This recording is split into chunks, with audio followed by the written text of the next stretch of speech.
Welcome to another edition of the Growing with God podcast. My name is Austin Fox. We have with us today on the podcast an outstanding Westphalia citizen, Jalen Thelen. Jalen will be a junior at PW this upcoming school year and is very devout and invested in his faith. Jalen, my man, thanks a lot for being with us today. Yeah, of course. Thanks for having me. The first thing that I want to talk about with you today is your carefree outlook on life. I've noticed over the last few years that you have such a zest for life and for your faith and just an overall very positive persona. Does that kind of tie into your relationship with God and just knowing that you're in such a good place with Jesus Christ and in your Catholic faith? Does that kind of create a freeing feeling for you and that you are able to live life to the fullest? Yeah, I would say my relationship with the Lord has definitely helped me see that we shouldn't always just be upset about the little things, because obviously life is going to give us a lot of hard outcomes, but that's just God showing us that we can literally do anything as long as we believe in Him and pray a lot and try and just go above and beyond just to make your relationship with God a lot better. I think that just what really helped me a lot was just trying to just get in that daily prayer every day, just kind of starting off small, just praying for everything that has been going on throughout the day, just because it's life can get really hard and just sometimes you need that person to just help guide you through life. And I think that God just really helped me through that. You talked about daily prayer. What does your daily prayer life look like? So I'm going to call her out here. I got this idea from Kennedy Schneider.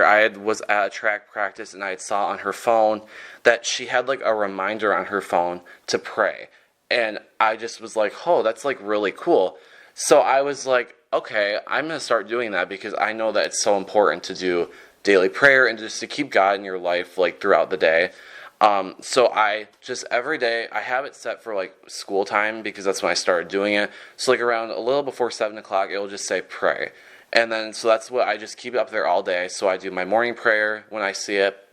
And then I usually do it in the middle of the day if I can remember. I'm really bad at remembering the middle of the day prayer. But then at night for sure, I see my phone and I'm like, okay, I'll do my night prayer for sure. So yeah. How has that changed your life and your prayer life ever since you have started putting that reminder in your phone? So since I started putting that reminder on my phone, I've just noticed I've been a lot more calm and peaceful, and I've just started to really just realize how good God, or how good I have it and now, and how good life has been, knowing that I can just sit there and pray with God. Even if I just can't hear anything, I just know that He is listening to me. And just knowing that He's there and that He is helping us through everything has just really made me keep trying to pray every day just so I know that He can help me through everything. And you obviously build that relationship with Jesus Christ the more you pray, and when you get in that daily habit of praying every day, and we mentioned it briefly, but everything in life just makes more sense, doesn't it? Yeah. When you really start to build that relationship. That is for sure. Along those same lines, you help out a lot. You volunteer for countless opportunities and activities, and I think it's an inspiration for your classmates and for others at PW to see.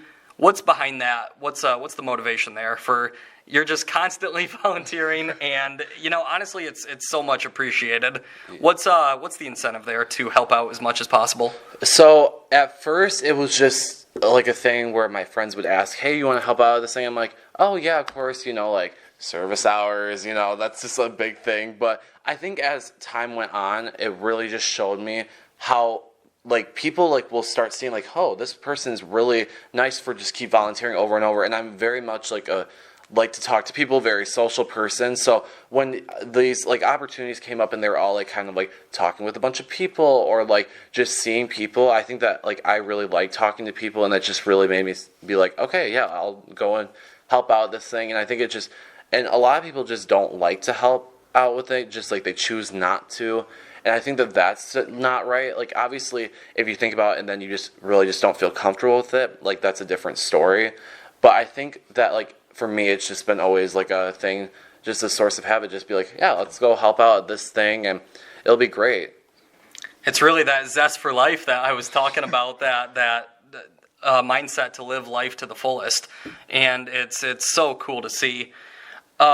Whenever you think of helping someone, oftentimes what comes to mind is that they're going to be the one getting the gratification and the joy out of it. But in reality, isn't it fair to say that you're the one also who gets just as much joy and satisfaction and gratification from it? And Jesus Christ talks all the time in the Bible about the importance of helping those who are less fortunate than us. What's that feeling like after you see someone that you've helped and the joy that you've brought? It just shows me that I need to keep doing this, because then like people appreciate it so much. And obviously you're going to run into people in life that just are plain out rude and just don't appreciate it. But when you get those like nice people who just genuinely love that you're helping out in the community, even if it's not for any money or any service hours or anything, it's just cool when they say, thank you for helping me do this, or you really made my day when you do this. Like that's just what really just, it makes me feel so calm. It makes me feel loved. It makes me feel just so great that I keep doing this and making time, even though life is so busy. It's great that I'm making this time for people so that they feel appreciated. Volunteering for activities also leads you down some unexpected roads, like it did this past June, didn't it? When you volunteered for our annual Steubenville sausage sale, which entailed a trip to a slaughterhouse in Saranac to prepare the sausage. So, Jalen, what was that like? When I signed up for this, it was just the same thing in my head. Like, okay, yeah, we'll go help out, and it will be a great cause for Steubenville. Like, let's just go do it. We get up at like 7 a.m. and we go drive. It's me, Kira Pohl, Eli Thelen, and Julia Klein. We're all in the truck. We're just driving. Nothing really clicked to me until we got there. I was just joking around like we usually do. But when I got there, I was like, oh, okay, this is very out of what I thought it was going to be. But, like, I knew in my head, I was like, oh, yeah, the slaughterhouse is probably just going to be really gross. But I was just like, it really just opened my eyes when I saw it. But then I was like, okay, I'm just going to learn something new today. It's great. And then we started doing it. And obviously, when I messed up, I'm like, oh, wow, I didn't realize how hard this was until I started doing it. But no, just throughout the day, just a lot of jokes, a lot of fun. And then, just with good people, who you can joke around with and laugh with all the time. When you walked in and saw the dead cows and the dead pigs hanging from the ceiling, you're probably like, what have I gotten myself into today? I'm like, what did Austin ask us to do here? Touche, that's a fair point. Thursday morning Bible studies, 7 a.m. every single Thursday during the school year. You were at just about every single one, if not all of them. You have a desire and a thirst for the faith and to learn more and to always go deeper. What's behind that hunger to learn more about Jesus Christ and our Catholic faith as a whole? So last year I got asked to go by Eli Thelen for the first time, and I was just really nervous at first. I was like, I just don't know if I really wanted to. So I kind of kept pushing it away just because I was really nervous to do it. And then he's like, dude, you just got to go and do it. So I'm like, okay, I'll go do it. And honestly, when I first started doing it, I was like, okay, this is something different. Like, I didn't really know what to expect. But I was just, then when we started talking, and then they were like, oh, you're going to be the talker for today about what we learned. I was like, oh, okay, well, let's try. And so, like, just that part of it, I was, like, scared to put my mind around just making sure I said the right thing. But, like, when I got home, I was like, I'm really glad that I did that. And it wasn't very consistent that I went last year. But this year, I was like, okay, I'm going to make it a priority to go. Just because, like, after doing, like, the daily prayer thing that I put on my phone every day, and I got a new Bible for confirmation, so I was just, like, very, like, trying to make Jesus involved in my life a lot.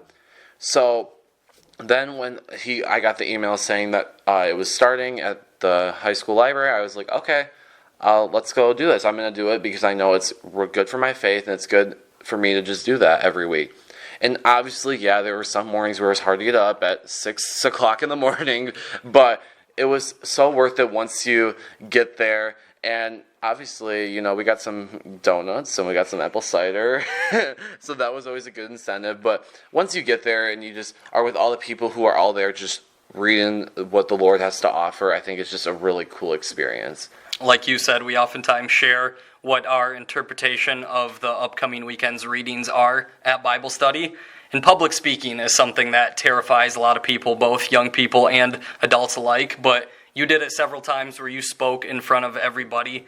And one of the quotes that just came to my mind, one of my favorite quotes of all time in regards to that is, God doesn't call the equipped, he equips the called. And so when you're nervous about something, but you take a chance for Christ and you're bold for Christ, he's going to equip you and give you the words that you need in that moment and the strength that you need. Is it safe to say that, you probably got the strength from the Holy Spirit and the Holy Spirit guided you through that anytime you did have to speak in public? Absolutely. I think that, obviously, we always try and hype ourselves up and be like, yep, let's do this. But ultimately, it's the Lord just coming through you and being like, you can do this. You just have to take that first step and go and do it.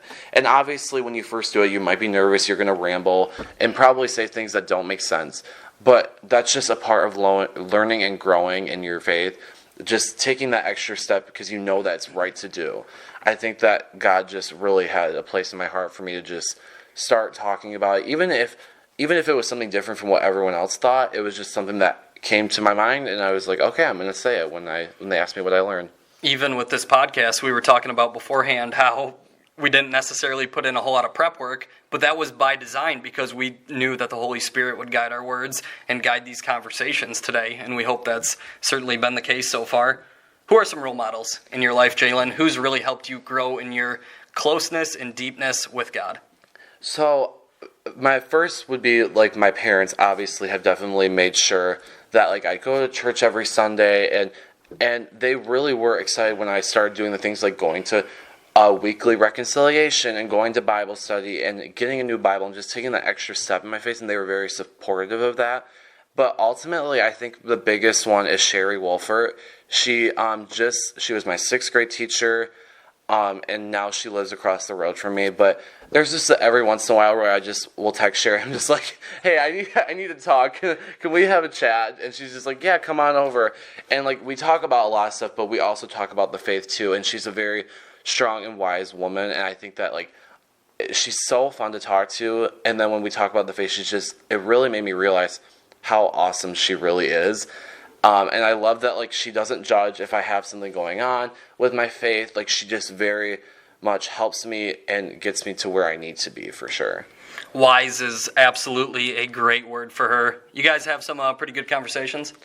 Yeah, even if it's not always faith-related stuff, we do have a lot of good faith-related conversations. And I think that it really helps me because then I come home and I'm just like, I'm so glad I went over there, and I'm sure that Sherry appreciates when I go and talk to her because you don't hear of a lot of high school students just going over to your old teacher's house and talking, but it's so fun to catch up with her, and she's really good about helping me through my faith-related problems. Sounds like it's basically a weekly therapy session. It really is. That's cool to hear, though. There are certain people in Westphalia and around the world where it's very obvious the Holy Spirit is working through them in a powerful way, and I think it's safe to say that Sherry Wolfert fits the bill on that one. Jalen, we got some fun questions here for you before we wrap up. Who's your favorite saint?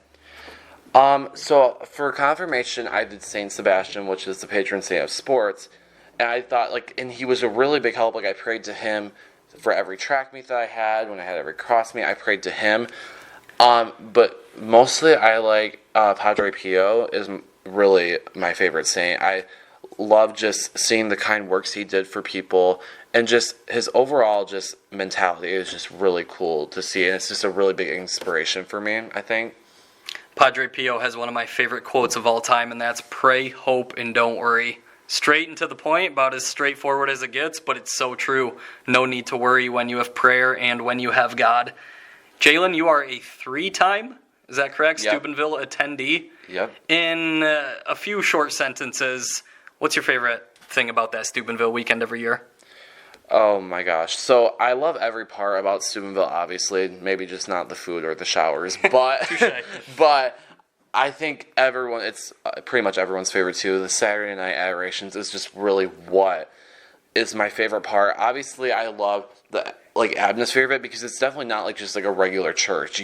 It's definitely a lot different compared to a church. But I love just being able to go up. It's like a concert. You get to go up and be with all the singers and sing your heart out to maybe not to a lot of faith-related songs then, but then once they start doing all the faith-related songs, it's just such a cool environment. You just feel so peaceful and calm, and just hoping that the Lord will come down on you in some way.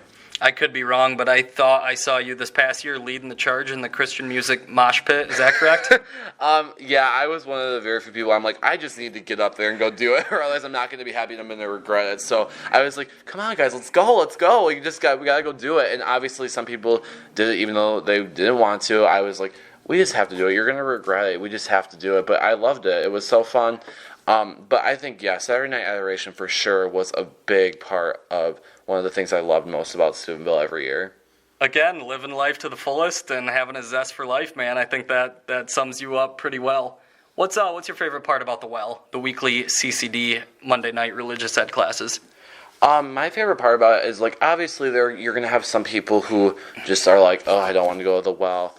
And obviously that has happened to me sometimes too. But I think the best thing about the Well is just all being able to come in your small groups, and you just don't feel judged if you have something to say about your faith, and like you're all there just kind of like help and chip in on like what everyone's feeling.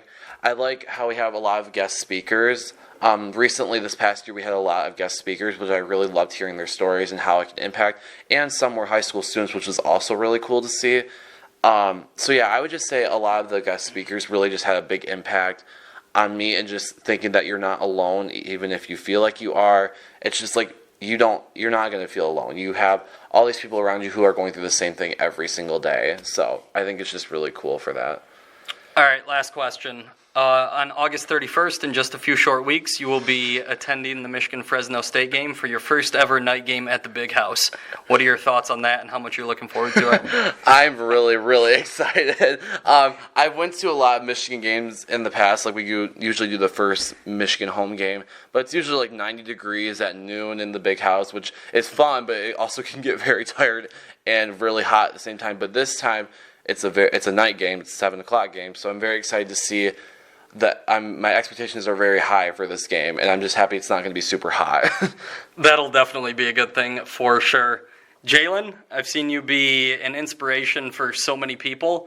You're unapologetically Catholic, and that's awesome to see. Keep fighting the good fight, brother. It's been great having you on today. Thanks for having me again.